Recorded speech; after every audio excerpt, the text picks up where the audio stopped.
जय हिंद. लोकप्रधानमध्ये आपलं सर्वांचं स्वागत. आत्ता थोड्या वेळापूर्वी लोकप्रधानवरती MIDCमध्ये आग लागल्याचं आपण पाहिलं.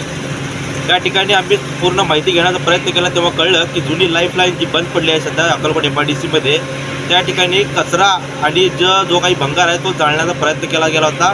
त्या प्रयत्नामध्ये तिथं असलेला डांबर देखील पेट घेतला आणि त्या डांबराचा इतका काळा धूर झाला की सर्व धूर त्याचा जो आहे तो धूर पसरला आणि मोठी आग लागल्याचं सर्वत्र भासत होतं.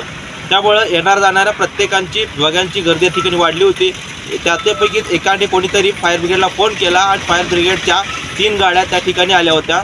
त्यापैकी एक गाडीने आग विझवण्यात आली. आग पूर्णतः कंट्रोलमध्ये करण्यात आली आहे. याबाबतची अधिक माहिती अग्निशमन दलाचे अच्युत दुधाळ यांनी दिली आहे.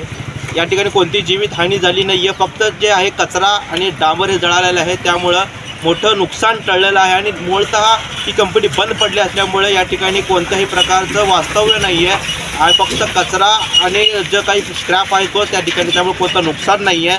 इतकंच नशीब बलत्वर होतं.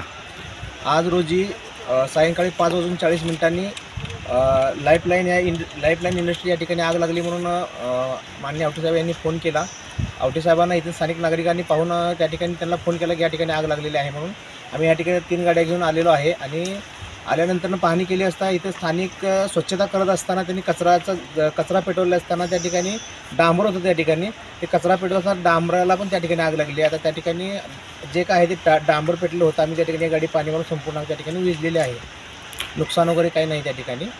किती गाड्या लागल्या? एक गाडीमध्ये संपूर्ण विझलेली आहे. अच्छा, तुम्ही आता या आणताना 3 आणले होते, त्यातली एक गाडी लागली का? एका धूर फार होता त्या ठिकाणी. अच्छा, धूर जास्त असल्यामुळे 2-3 गाड्या घेऊन आलो होतो, परंतु ते आग त्या ठिकाणी आता कंट्रोलमध्ये आलेली आहे आणि आग त्या ठिकाणी पूर्ण विझवली आहे. अच्छा, जीवितहानी वगैरे काही झाली का? वगैरे काही नाही त्या ठिकाणी. फक्त कचरा जाळल्यामुळे झाली का? कचऱ्याला पेटत असताना ते पेटलेलं. लोकप्रधान न्यूजसाठी अशफाक नदाब, सोलापूर.